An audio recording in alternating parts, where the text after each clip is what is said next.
지혜를 얻어라, 이런 말씀으로 함께 말씀을 상고하고자 합니다. 우리가 이 세상을 살아가는 데 있어서 가장 중요한 것이 뭐냐? 잠언서는 금이나 어떤 보석이 아니고 지혜다, 이렇게 말씀하고 있습니다. 우리가 지혜를 어디서 얻을 수가 있느냐? 성경은 말하기를 지혜는 하나님에게 있다는 것입니다. 하나님을 통해서만 참된 지혜를 얻을 수 있기 때문에 하나님께 지혜를 구하라, 이렇게 말하고 있습니다. 골로새서 2장 2절에서 3절 말씀에 이는 저희로 마음의 위안을 받고 사랑 안에서 연합하여 원만한 이해의 모든 부요에 이르러 하나님의 비밀인 그리스도를 깨닫게 하려 함이라.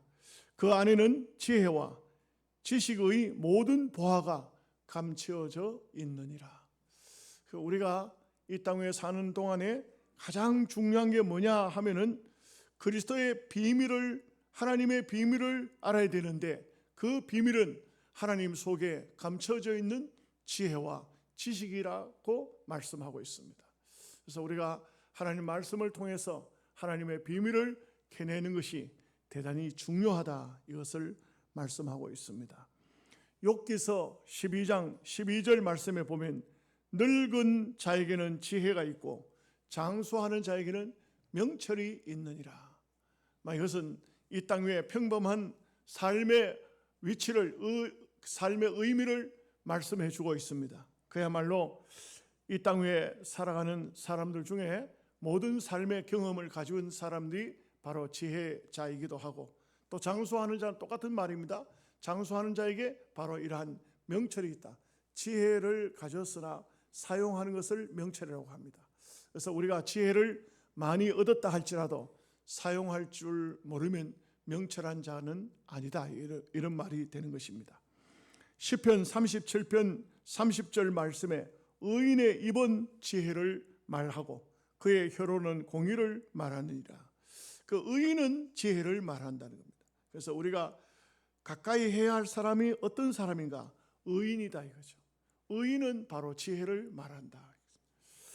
그래서 고린도전서 12장을 보면 성령의 그 은사를 말씀을 하는데, 거기에 보면 지혜의 은사, 이렇게 나옵니다. 지혜의 은사, 지식도 은사지만 지혜도 은사다.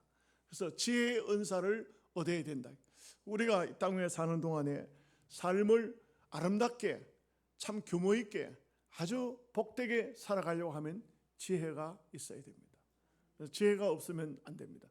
학문을 많이 배워도 지혜가 없는 사람이 있습니다. 공부를 많이 했는데, 박사학위도 땄는데, 좋은 대학을 나왔는데 지혜가 없는 사람이 있습니다. 그런데 학문은 별로 없는데, 별로 배운 것도 없는데 지혜가 있는 사람이 있습니다.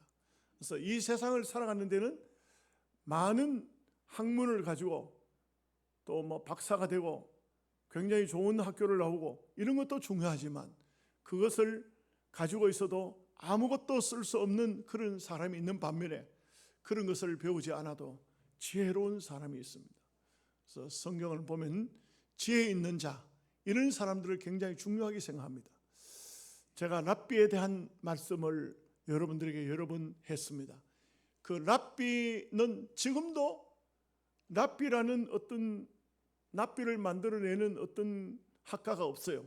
히브리 대학에 가면은 지금도 많은 학문을 얻고자 하는 사람이 있습니다. 그래서 공부를 많이 합니다. 우리처럼 1학년 들어가서 4학년 졸업하고 이런 게 아니고, 그곳에서 많은 교수로부터, 많은 선생님으로부터 공부를 많이 배웁니다. 많이 배우는데, 이 공부를 많이 배웠다고 그 사람 졸업하는 게 아니에요. 졸업이라는 것은 우리는 그렇게 정해져 있지만 히브리 대학은 그렇지 않다고 해요. 이 사람에게 어느 날 누군가 랍비라고 부르기 시작하면, 선생님이라고 부르기 시작하면, 교수도 와서 선생님이라고 부르기 시작하면 그 사람은 그 학교를 졸업을 해야 된다고 합니다. 그만큼 이 유대 사회 속에는 랍비가 굉장히 존경을 받아요. 그 랍비는 다른 말로 하면 지혜자라, 지혜자. 그 시대적으로 그 민족 속의 지혜자라는 것입니다. 랍비가 왜 지혜자인가? 탈무드에 보면 이런 얘기가 나와요. 어떤 아버지가 아들이 하나밖에 없는 외아들에게 많은 공부를 이제는 시킵니다. 그래서 외국 유학을 보냈어요. 그걸 공부를 열심히 하고 있는데 이 아버지가 아들에게 몹시 아프지만 연락을 하지 못하게 해요. 왜냐하면 공부하는 데 지장을 받을까 봐. 그래서 아들에게 공부를 시키고 이 아버지가 죽으면서 마지막 유언을 남깁니다. 유언을 남기기를 자기 종을 불러가지고 우리 집에 그 종 앞에서 유언장을 쓰기를 우리 집에 있는 모든 전 재산은 나의 종에게 물려준다. 종에게 물려준다. 유학하고 있는 아들은 이 아버지의 모든 재산 중에 하나만 얻을 수가 있다. 이렇게 유언을 남겨요. 그래서 이제 종은 너무 신이 났어요. 주인 영감 죽고 난 다음에 이 모든 재산이 다 이제 내 것이 되었다. 그런데 주인의 아들에게는 하나만, 이 모든 재산 중에 하나만 아들이 얻을 수가 있다 이거죠. 아들은 그 유언장을 보고 낙심이 됐어요. 우리 아버지가 나한테 왜 이렇게 했을까? 그래서 랍비를 찾아갔어요. 그랬더니 랍비가 그걸 보더니 빙그레 웃으면서 하는 말이 당신 아버지는 정말 지혜로운 사람이라고. 아니 왜 그러냐 하니까 아버지의 모든 재산 중에 종을 선택하면 된다. 하나만 선택해. 종을 선택하면 된다. 그러면 종이 가지고 있는 모든 재산은 다 당신의 것이 된다. 종은 재산이 없어요. 종은 모든 것을 다 가져도 주인의 것이에요. 그래서 이 탈무드의 그 지혜에 대한 얘기를 하면서 이러한 유사한 얘기들이 참 많습니다. 유대인들은 지혜의 근본을 지혜를 민족 속에 가지고 있는 사람이 누구냐? 바로 그분을 선생님으로 지혜자를 선생님으로 모시고 있는 것입니다. 그래서 유대인들의 속담에는 아버지하고 선생님과 물에 빠지면 누구를 먼저 건져내냐? 선생님을 먼저 건져내라. 납비를 먼저 건져내라. 이런 말이 나오는 것입니다. 그래서 잠언서 성경은 이런 지혜에 대한 말씀을 많이 하고 있습니다. 잠언서 1장 2절에 보면은 지혜를 알게 하려고 이 글을 쓰기 시작한다. 이렇게 말하고 있어요. 이 솔로몬의 잠언이죠. 잠언서 3장 7절에 보면은 스스로 지혜 있게 여기지 말라. 오늘 여러분들 중에도 혹 나는 지혜로운 사람이다. 그러면 성경 잠언서는 말하기를 스스로 지혜 있다고 생각하지 마라. 이렇게 말하고 있습니다. 그 다음에 보면 잠언서 9장 9절에 보면은 지혜 있는 자에게 교훈하라. 지혜 있는 자에게 교훈하고 지혜 있는 자에게 책망하고 지혜 있는 자에게 교훈을 남기라는 것입니다. 그래야만 그 사람에게는 지혜가 더해진다. 이렇게 말하고 있습니다.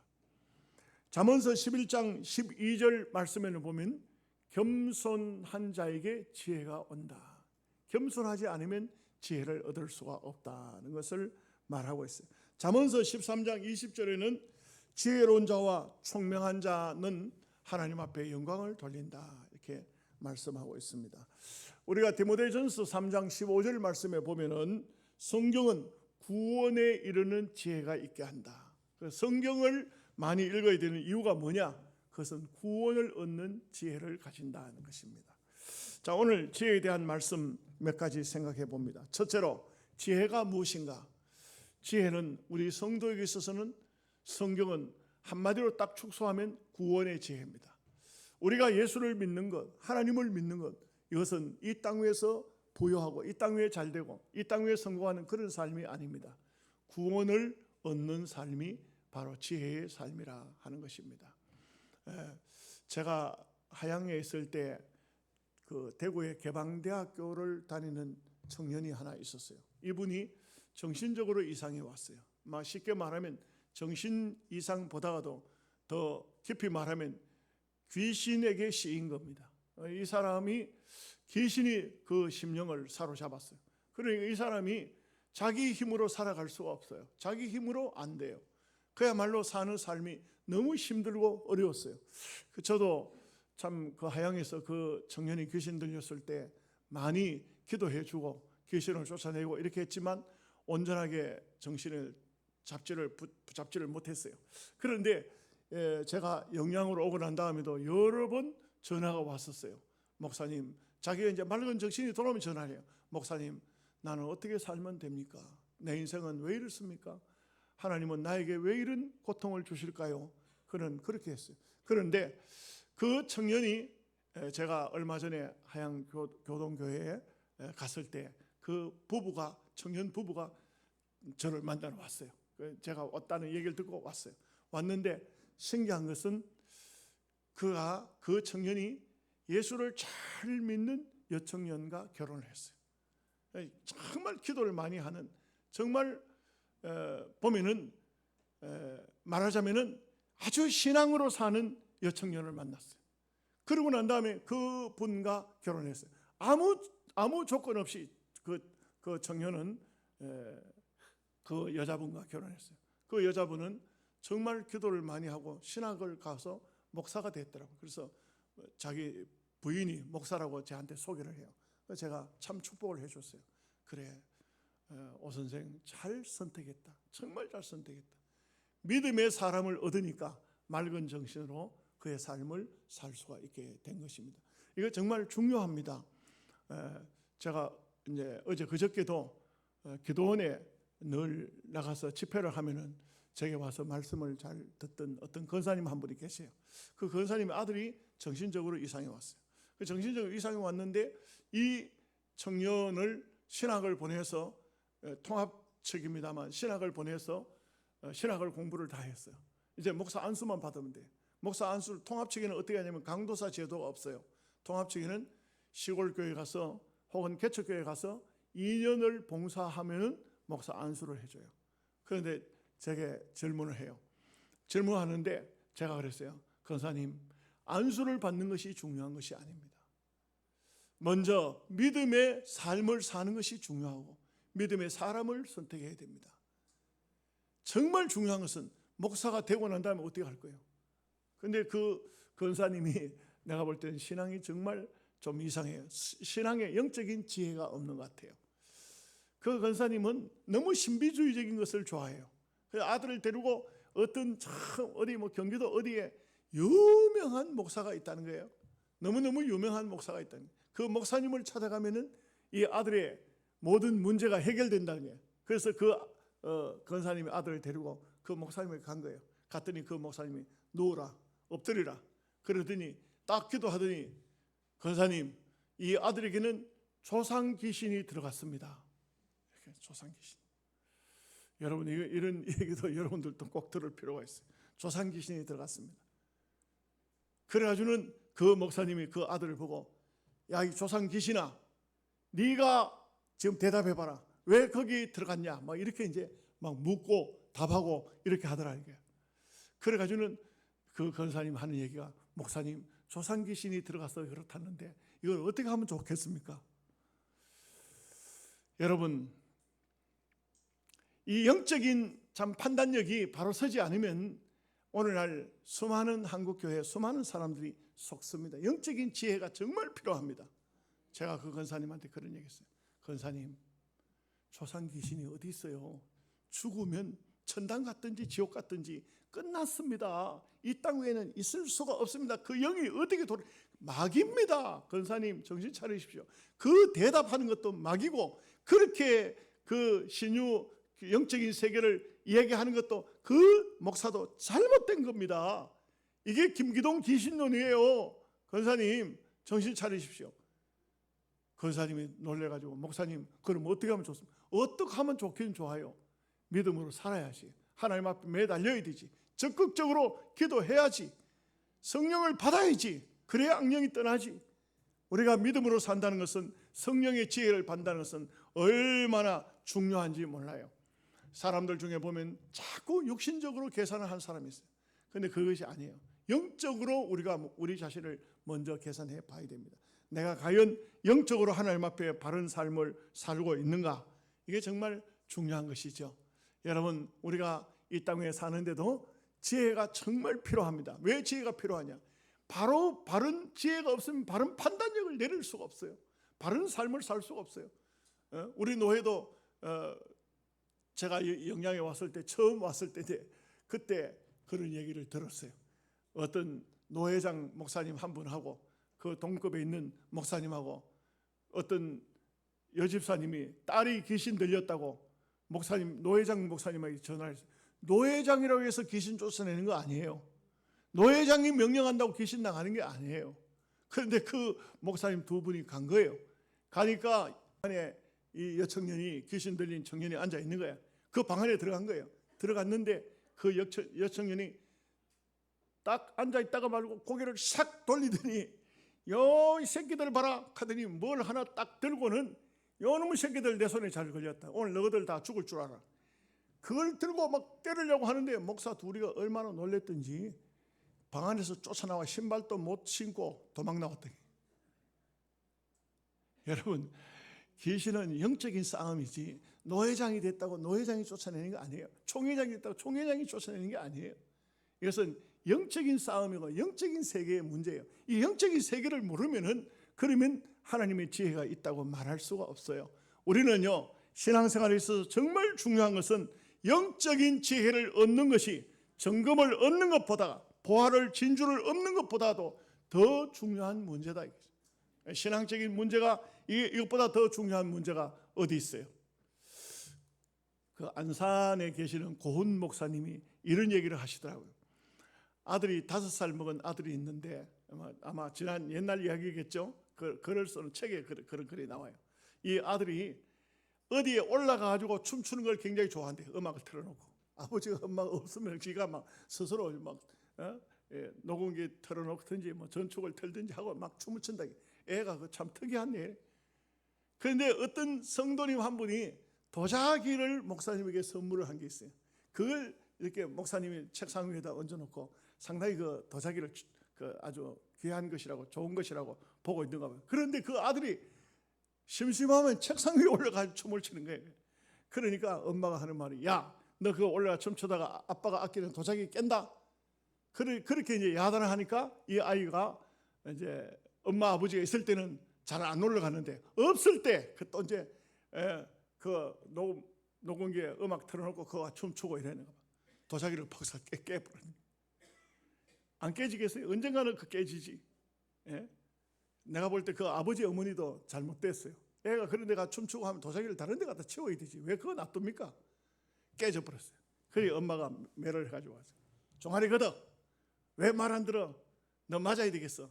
그래가지고 그래 고은 목사님이, 사모님이 아들을 매질하는 것을 가만히 이렇게 보고 있었답니다. 보고 있는데 한참 때렸어요. 그 종아리를 비비고 또 2찰 때렸어요. 3찰 때리니까 눈물이 뚝뚝 떨어지는. 그 다음에 매를 드니까 이 아이가 말이에요. 엄마 너무하잖아. 쫓아가가지고 엄마를 부둥켜 안았어요. 그 목사님이 보고 있는데, 야, 참 매를 덜 맞는 방법도 매를 가진 사람에게 안기는 것이 매를 덜 맞는구나. 참 어찌 보면은 우리가 이 땅에 사는 삶의 영적인 지혜라는 것은 누구에게나 다 필요합니다. 그래서 신앙인에게 있어서 지혜보다 더 귀한 것은 없습니다. 우리가 이 땅에 사는 동안에 오늘같이 이 어려운 시기, AI 시대가 왔는 이 시대입니다. 그러나 이 AI가 좋게만 사용되어지는 것은 아니잖아요. 온갖 음란하고 온갖 악한 지혜도 이 AI가 만들어내고 있는 이런 시대입니다.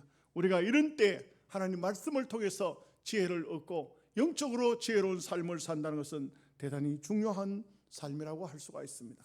그래서 먼저 영적인 삶이 올바르게 되는 지혜, 영적인 세계를 바르게 깨닫는 이런 지혜가 있어야 됩니다.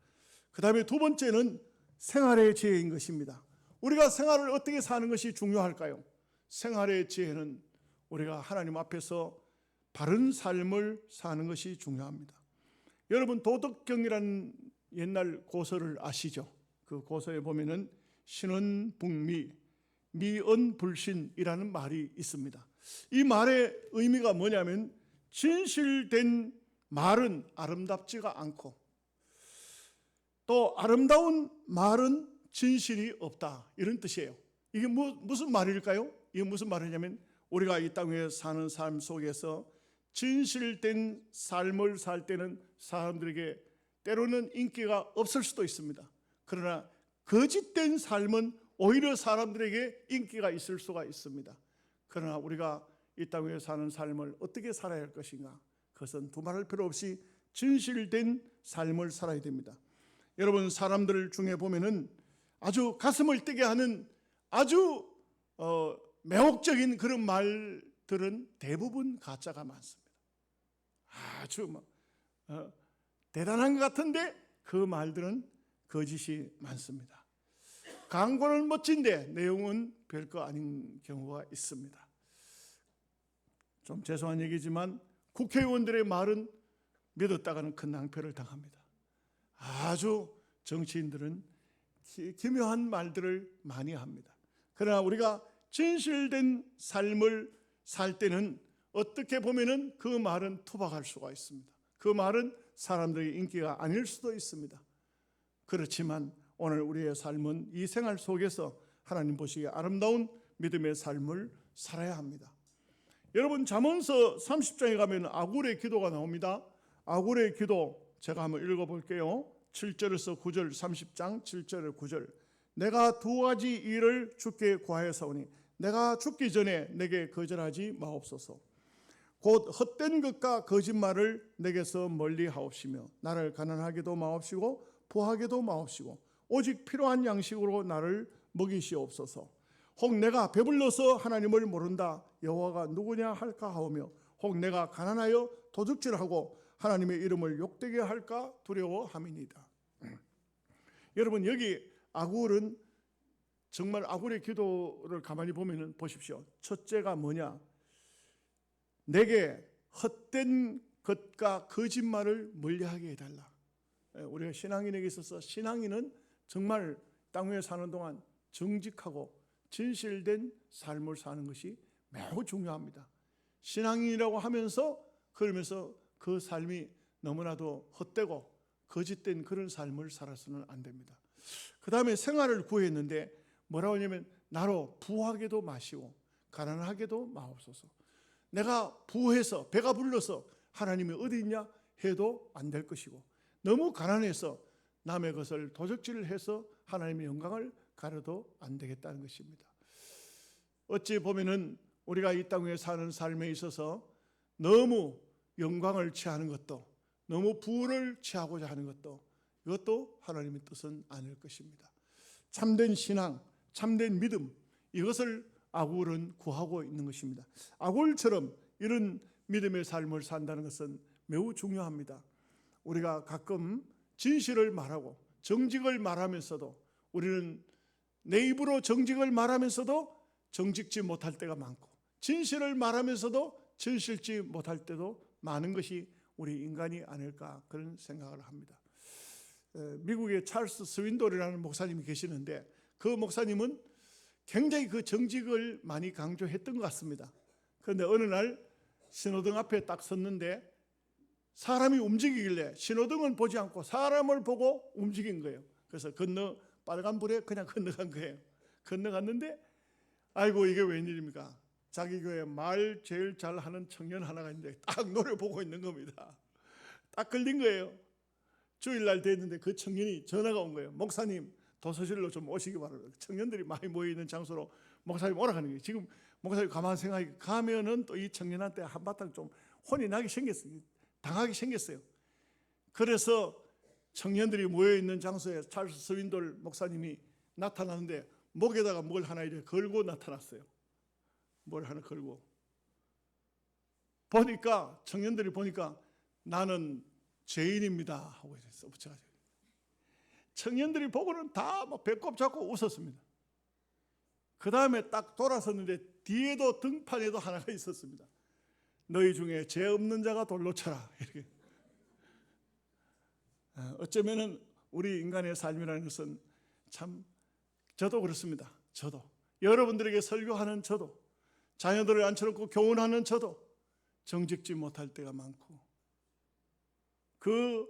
내가 진실되게 살아야 된다고 말하면서도 진실이 아닌 것도 섞여 있다는 것을 저는 여러분 앞에 고백합니다. 우리가 이 땅 위에 사는 삶을 정말 정직하게 산다는 것은 매우 중요한데 정말 이보다 더 중요한 게 없는데 실제 살아보면 그게 그렇게 쉽지가 않아요. 우리가 하나님 앞에 아굴처럼 기도해야 할 것은 하나님, 내가 죽기 전에 내게서 허탄한 것과 거짓을 멀리하게 해 주옵소서. 이 기도 꼭 필요하고, 또 한 가지, 하나님, 내가 부유한 거 원치 않습니다. 가난한 거 원치 않습니다. 부유하지도 않고 가난하지도 않고 먹고 살아가는데 지장 없으면 내가 하나님 앞에 영광 돌리는 삶을, 그런 삶을 살기를 원합니다. 이 두 가지 기도 어떻습니까? 그렇습니다. 오늘 우리는 이 땅 위에 사는 동안에 어쨌든 간에 진실되게 살기 위해서 애를 쓰고, 그리고 이 땅 위에 사는 삶을 너무 부유를 위해서 나가지 마십시오. 가난하지 않고 얻어먹지 않으면 되는 겁니다. 그래서 우리가 이 땅 위에 사는 삶을 영적으로나 육적으로나 언제나 하나님 보시기에 아름다운 삶을 사는 것이 매우 귀하다 하는 말씀인 것입니다. 세 번째는, 우리가 이 땅 위에 사는 동안에 세 번째는 보면 남에게 덕을 끼치고 남들을 살릴 일에 앞장서는 지혜를 얻어야 됩니다.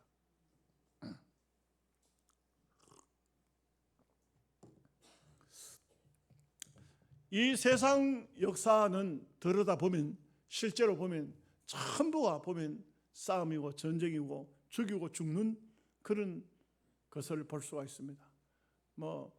지금 미국의 트럼프는 자국 우선주의, 미국이 살아야 되겠다. 미국이 왜 손해보고 있냐? 미국이 달러가 전 세계적으로 나가 있는데 왜 미국이 손해를 보냐? 자국 우선주의 이것을 한다고 해서 막 국가마다 관세를 갖다 굉장히 높이 때리고, 또 우리나라는 좌파 정권이라 해서 완전히 그저 대한민국 완전히 박살내고 있습니다.